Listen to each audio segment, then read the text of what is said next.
morning, ladies and gentlemen. It's really given me a great pleasure to be with you today. I would like to thank the organizing committee for inviting me and for the moderator for presenting me and for all of you for sitting and listening before the break. So I am consultant pediatric and medical genetic at Prince Sultan Military Medical City, and we would like to talk about the when, what, and why genetic testing in neonatal and neurogenetic situation. My roadmap will be just a little bit talking about genetic as a basic thing, and then we'll talk about neurogenetic, when you should suspect a neurogenetic disorder in your patient. My talk was after the epileptic encephalopathy about hypoxemia, so we'll see how they are, related to each other.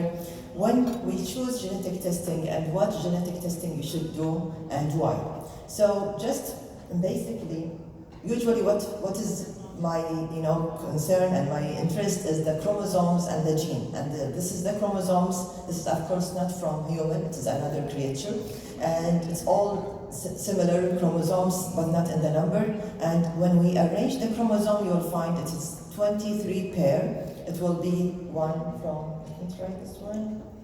Yes, okay. So 23 pairs, and this is X and Y in male, and while you have another X and female, and then under real microscope, you'll find the normal, nice, big chromosome, which is this one, and this is X chromosome, and the small chromosome here, which the scientists, they are saying that it is shrinking and getting shrunk with every generation. This is the Y chromosome.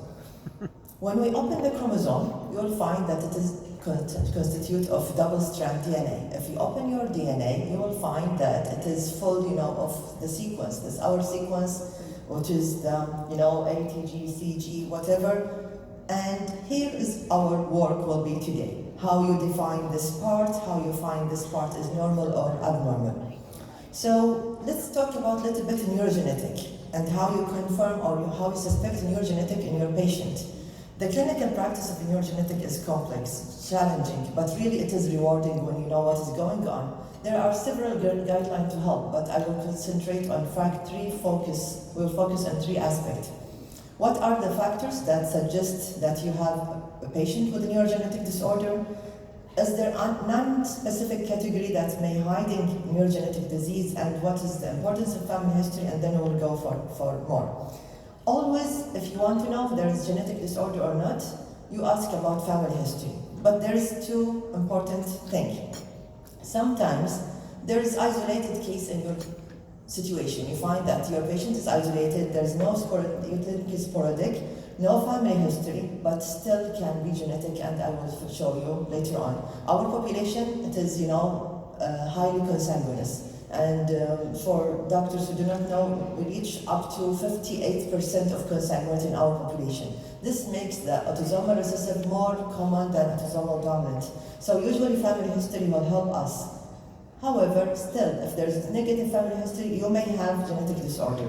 The second exception, that you may have 2 or 3 affected members in the same family with the same presentation, yet it's not genetic. It is like common exposure to infection or exposure to other things, that neuropathy or ataxia, and this may not be genetic. So not all familial disorder are always genetic, and not all genetic disorder are always familial, and this makes it complex a little bit.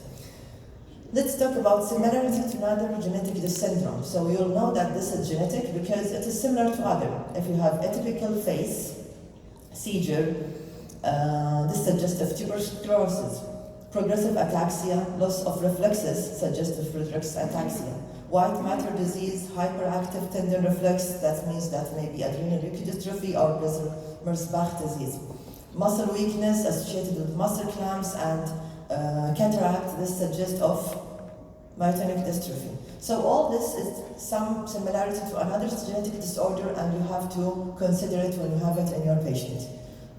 Sorry. The chronic progressive clinical disorder usually going with genetic. It is more with slow, settled. I'm also including, epileptic encephalopathy and others.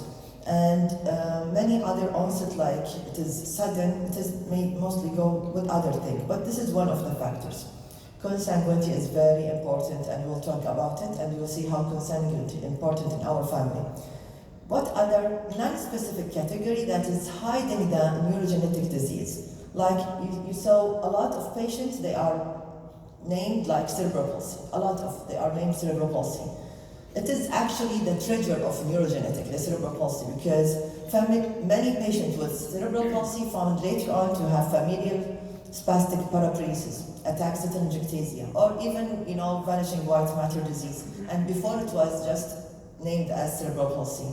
Epilepsy, mental retardation. Many patients with non-specific dementia, mental retardation, they are finding also neurogenetic disorder. Patients with diagnosis of MS, sometimes they name him as MS, but later found that he's CADASIL. So there's a lot of neurogenetics, but hiding after or behind things that it is maybe non-specific things. Person with movement disorder, uncertain cause that have been found to be Huntington disease, hereditary ataxia, and genetic form of dystonia. Even unexplained epilepsy can be like of mitochondrial and massive myoclonic epilepsy. So all these things you have, if you find patients with cerebral palsy, with other movement disorder, think of genetic. Important of family history in our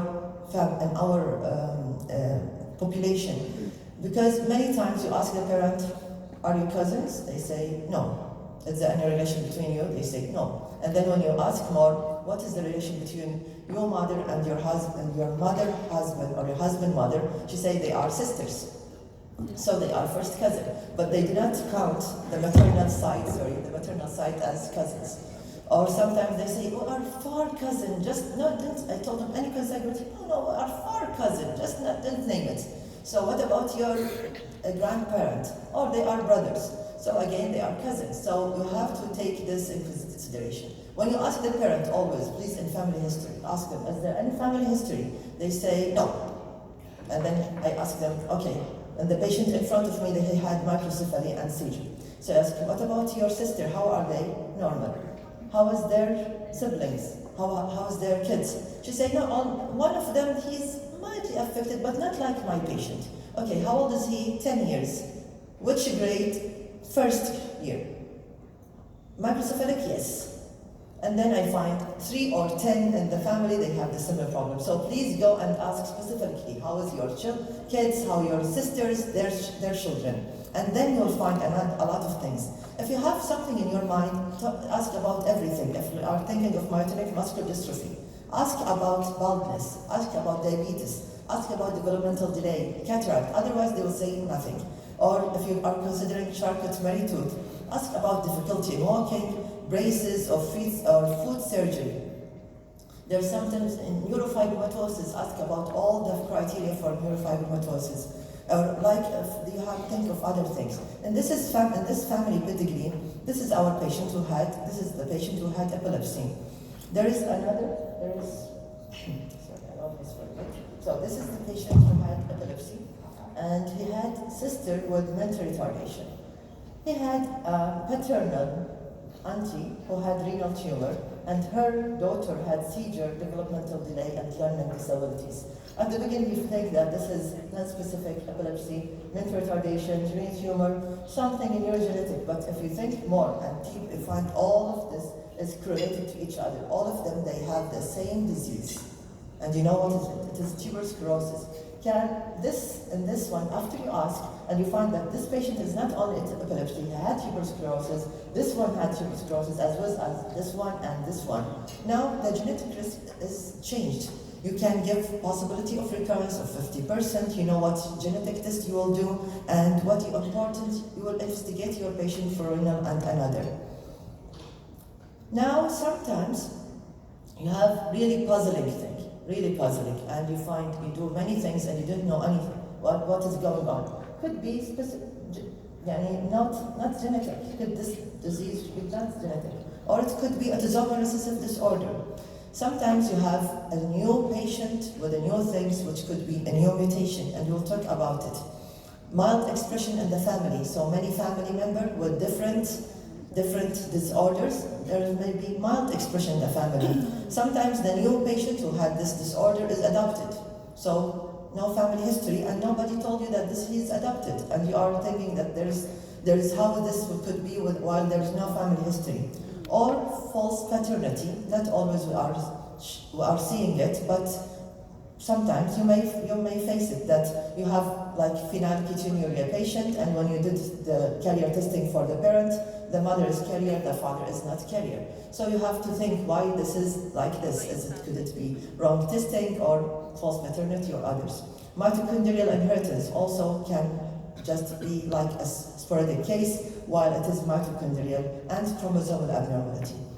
So all these things can guide you to neurogenetic disorder if there is no, clear what is going on. Let's go more with epilepsy and genetic, and especially with the neonate. The incidence of seizure is greatest during the neonatal period, with estimated rate of 2 to 4%, 2 to 4 per 1,000 live birth. And this could be because of acquired brain disorder, but in our country we have a lot of metabolic and genetic disorder. And the genetic disorder play major role of half of the epilepsy in our NICU. Many NICU patients, they have epilepsy, and the NICU, they know this, and they think that it's intractable epilepsy. We started all this treatment, it is still there, so they started pyridoxine and the epilepsy improves. So this is pyridoxine-dependent seizure.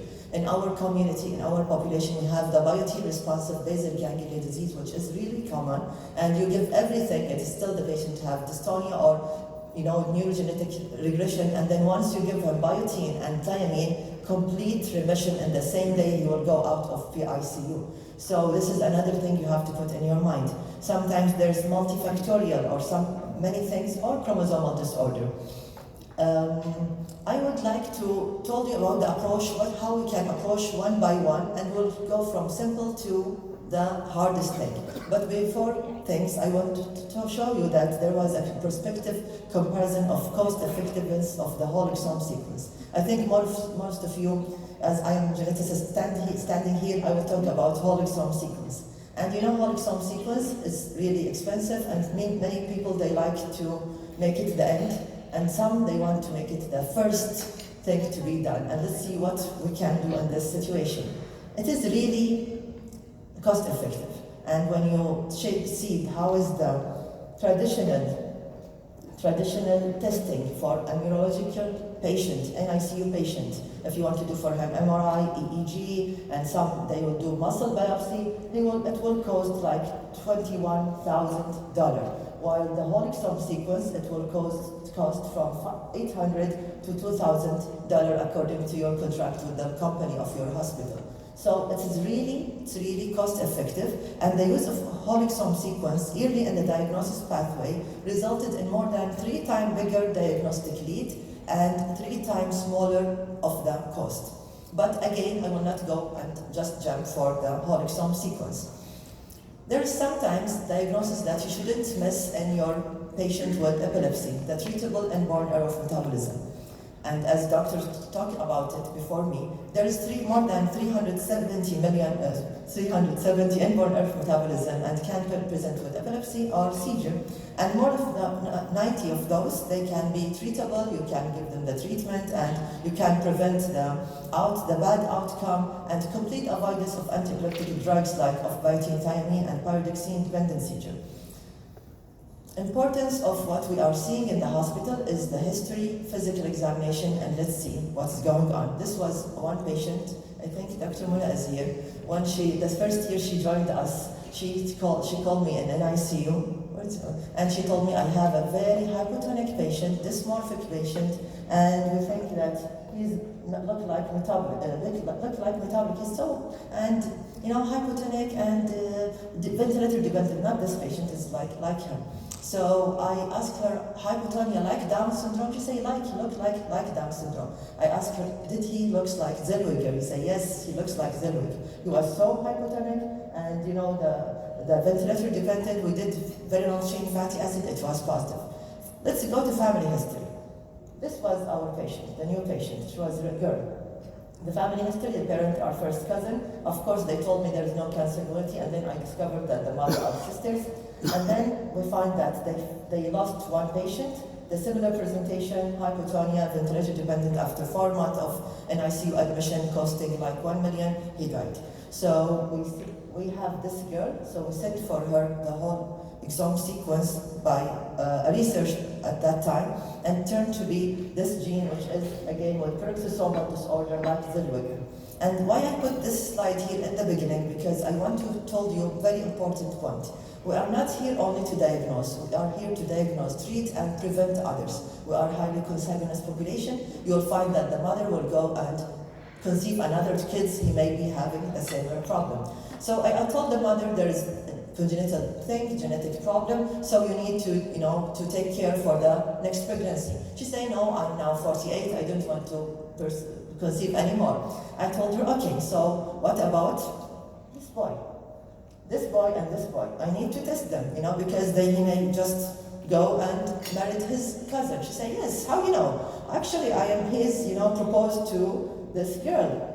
And this girl, it is the first cousin for him. She had a sister, the mother had a sister, and she had a girl, and this proposed to this boy. So, let's examine this boy. He turned to be carrier. I told her, please, you bring me the fiancée. And we examined her, and it turned to be normal, wild type, so she's not carrier, and their wedding was before 4 months. You missed it, by the way. So I told them, we are sure now, inshallah, you'll not have the Zellweger, but I'm not sure about the other autosomal recessive disorder in your family because we didn't test it. The second boy was tested, and again he's carrier, and she told me, okay, he's also proposed to another cousin. I told her, bring the other cousin, and she said, no, I changed my mind, I will go out of this tribe, another tribe.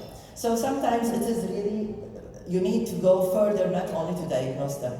Now we will talk about how we are going to diagnose these things. First, simple, quick case. Patient was normal in appearance, difficulty in speech and learning emotional responsively. He had seizure at 3 years of age, and when we did chromosomal analysis, turned to be 47XXX, which is, we call it super female, and this was the diagnosis, and it was quick. Just you have a patient with seizure, you are thinking he's learning disability, do chromosome analysis at the beginning, you have the diagnosis. There is the feature of triple X is normal in appearance, but they have difficulty in speech and mental retardation and seizure. So usually more than 50 chromosomal disorder can be related to epilepsy or seizure. The karyotype can really help you at the beginning.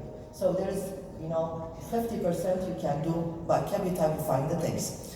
Other second case, the patient had seizure at first week of age, microcephaly, hypotonia, as most of them, developmental delay. The MRI showed really there is structural anomaly of the brain, there is hypoplastic corpus callosum, vermial hypoplasia, and dysmorphic facial feature, failure to thrive, congenital heart disease.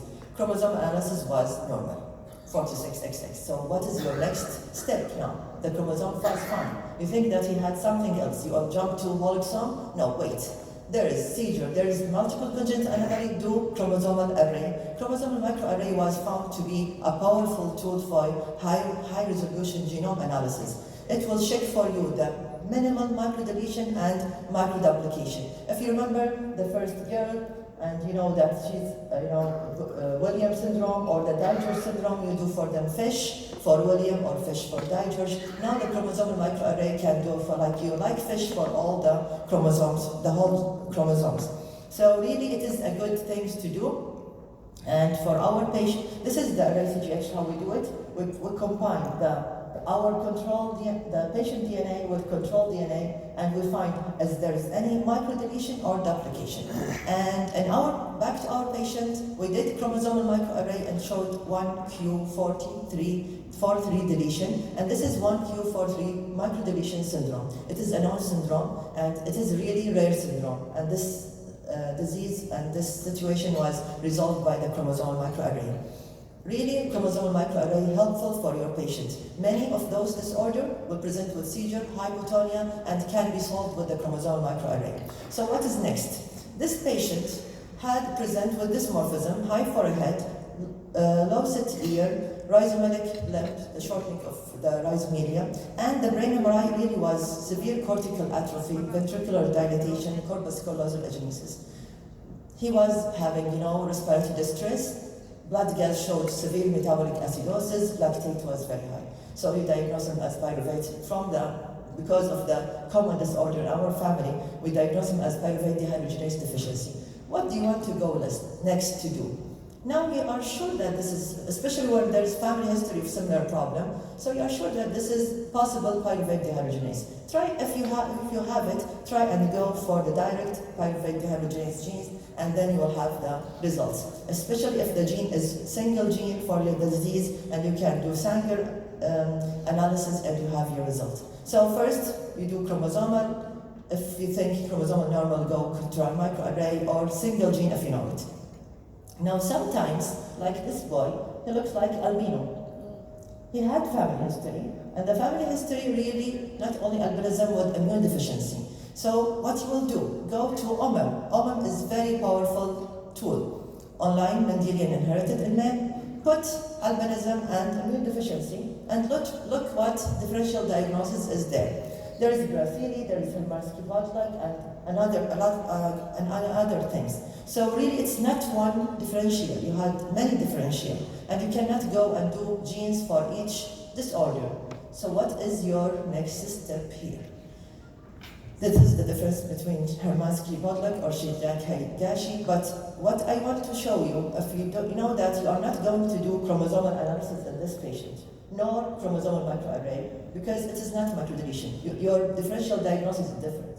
And you will not do single gene for each one of those differential diagnoses. So the next step, it's better to do something called panel or NGS panel. And NGS in summary or in simple, it is the way that they can handle, they can collect, I can't go, yes.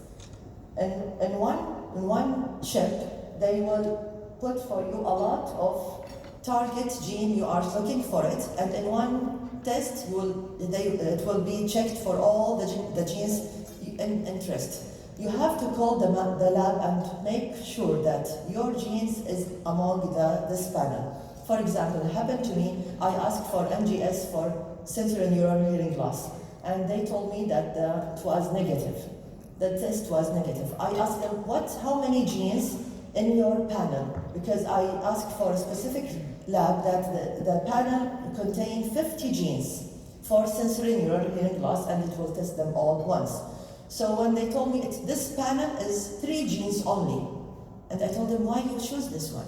3 genes, not common in Saudi Arabia. No, I want the others, which is common. Why you choose this one? They told me, both of them, the name is panel, and this was cheaper. So we chose this one. You have to make sure that your panel is really covering the gene you need, and then you go for it. According to the European Society of Human Genetics, really the panel is a good approach if you know that your disease is one of those genes. It's really even better than whole exome in some situation. Now, another case. We have this family, maybe Dr. Fawaz, you remember the first cousin family? The first girl had congenital heart disease, also Dr. Majid. This is since you with us. Yeah. Congenital heart disease, brain malformation, died at birth. The second boy, congenital heart disease, scoliosis, birth defect, died at birth. Then 4 normal, then 5 abnormal, and this was, since long time, and this was, we sent for him genetic. At that time, we have only chromosome, RACGH, all negative. This one was when she delivered, we have the whole exome sequence. And this girl, we could do whole exome sequence, and we find that she is having, ALG3, which is congenital disorder for glycosylation type 1D. It is one of the rare entity, but common in our population. Now we could give the family, option of conceiving, and you say what? The mother want to go? Yes, she still wants, and she went for PGD, and she had normal, alhamdulillah, after this. So this is the whole exome sequence. Now we come to it.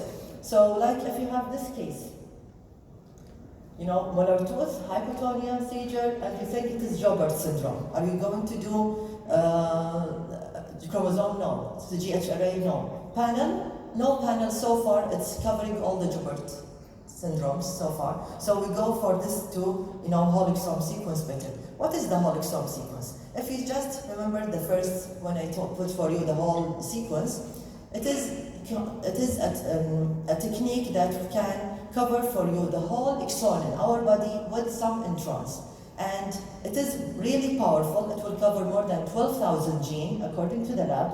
And those whole exome sequence, which the whole 12,000 genes, among our real genome, it's only 1%. And they always say like, this is, this is, if you just mention that this is, you think that this is the whole genome, this is the whole exome. So it's really 1% of the whole genome, but many of our gene is located here, and it's really powerful tool. The patient, when you indicate this, when you have a patient symptoms with family history suggestive of etiology, but doesn't correspond to specific genetic disorder, like the first one, 12 died, or something, or 9 died, all multiple congenital anomaly with no specific syndrome, just go for it. Or the patient symptom had well-defined genetic disorder, but multiple gene, like Meckel-Gruber, Joubert syndrome, ciliopathies, go for whole exome. The patient had genetic disorder, but not clinical genetic testing, that the genetic testing you did all negative, you can try with whole exome. Before trying whole exome, make sure that you talk with the parent about the incidental finding. When the incidental finding is 56 gene, that they will not show it to them unless they want to know about it. And let's talk about it. Do you want to do whole exome sequence in this patient or not? Why not to do whole exome sequence? This baby has severe hypotonia, tongue fasciculation, with family history of SMA. Are you going to do whole exome sequence? How many will do? Can you raise hands? Who will do whole exome sequence of SMA? Now, because I put this one not to order, you will not order, but let me ask you, retrograde, how many of you will ask for whole exome sequence here? Okay, here we will not ask for it because the SMN is a deletion, deletion in exon 7 and 8, which will not be shown in the whole exome. So the whole exome is negative, and you say, oh, I did everything, I did whole exome, it was negative. Yes, it will be negative.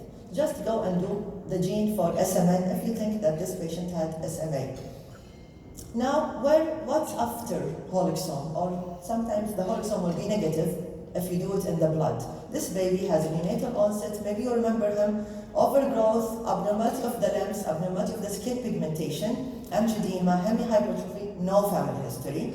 We take DNA from the serum, it was negative. DNA and whole exome from the skin biopsy showed that he had PICA, the PIK3A gene, which is related, related to megalencephaly capillary malformation. And this is mosaicism. This is what we call it mosaicism. Mosaicism means that after fertilization, there is one of the cells after meiosis, it will be abnormal, so all replicated cells from this one will be abnormal like the mother. And this, if you do blood testing, it will be negative. Go and take from the same affected tissue, and here you will find the results. So mosaicism is an important thing you think of it, especially if you have skin disorder. Now, the thing why I put this in the slides, that the incidental finding, which the parent were consented to know the incidental finding, which is 57 gene, adult onset. Maybe cancer, maybe others. They say, yes, we want to know it. And turned to be the patient had RET, R-E-T, not Rett syndrome, R-E-T gene, which is, correlate to, it is pathogenic and correlate to pheochromocytoma primary, which is multiple endocrine neoplasia. This is the patient. He had the RET. I examined the father and mother. The father turned to be having this RET gene.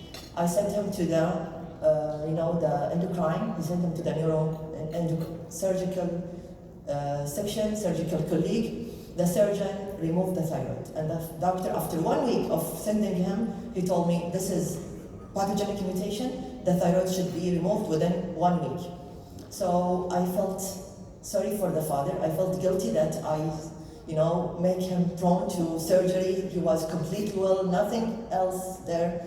But he told me that the calcitonin was high, he should have his thyroid out. The thyroid tissue showed cancer. And he started radiotherapy, and they told me, you saved the family when you send them. Now we tested the girls, all the black one, they are affected, and the thyroid for the eldest was removed, and again they find cancer tissue in her thyroid. The mother of the father was tested, his sister, and one of the niece, all of them they are affected. And all of them, they were again referred to the surgery. So, you know, incidental finding is not a joke. It's not like some doctors, they ask the parent, you want to know everything?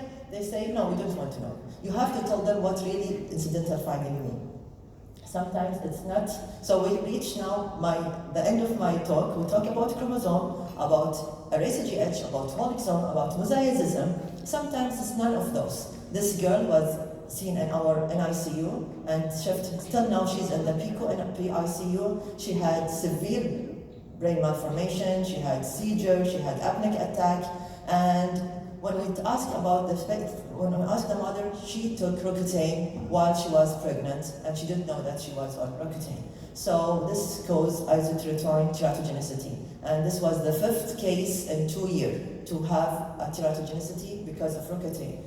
So sometimes it's not, ask the mother specifically for medication because you may find the diagnosis even without genetic testing. For this one, just to make sure that we are not missing thing, we did for her genetic testing, everything was negative. Just to make sure that we are not missing thing. So this is really a powerful tool, the whole exome. If you know, just to remember, if you know your gene, go for target. If you have many genes, go for whole exome.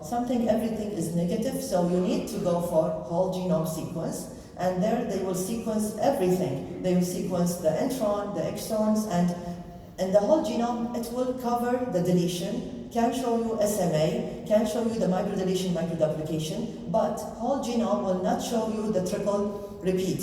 Fragile X can be missed here. Duchenne muscular, if it's with the part is not covered, can be missed. Not the Duchenne muscular, the triple repeat can be missed by the whole genome. So really, if you think of specific thing, go and test for it. If everything is negative, ask a researcher and send your patient for him. This patient has negative testing. We sent, he had microcephaly and cleft palate, very severe microcephaly. We send it to Dr. Fozan Krayer. We do autozygome and mapping, homozygosity mapping, and there's a new gene which was found and published. Why we need all these things? Because we not want to prevent this in the family. So we offer them either antenatal diagnosis when the mother knows that she's positive, she's pregnant, we ask her to come for antenatal diagnosis, we take amniocentesis, we test the disease itself, and please make sure that when you send it for testing, you are only testing the pathogenic variant. If the disease is, variant of uncertain significant, it will not be tested. And if the baby or fetus is affected, he is prone and allowed for termination. It's allowed in our country with specific condition. We can talk about it later. And the other option is PGD, pre-implantation genetic diagnosis. It's offered in our also country. And if you know the diagnosis, you want the mother is insisting she wants another baby, as usual, since she had the right. So just send them for pre-implantation genetic diagnosis. So in summary.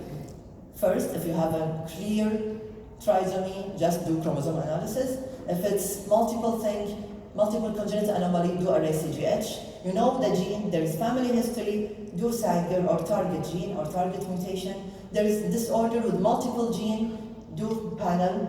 If you have multiple differential diagnosis, do whole exome or whole genome according to the institute you are. And if there's family history, everything is negative, just send him as for research or homozygosity mapping. So, time for quiz. Are you still awake or not? What is this? Simple. Down syndrome. What you will send? Chromosome. Okay. Why? Let's come with each other. What do you think this patient have? What was she? He had Dandy Walker. One eye, he had abnormal eye, high CK. It is very common in our country. Muscle, eye, brain disease, and this was POMT gene, which is congenital muscular dystrophy, dystrophy gluconeopathy.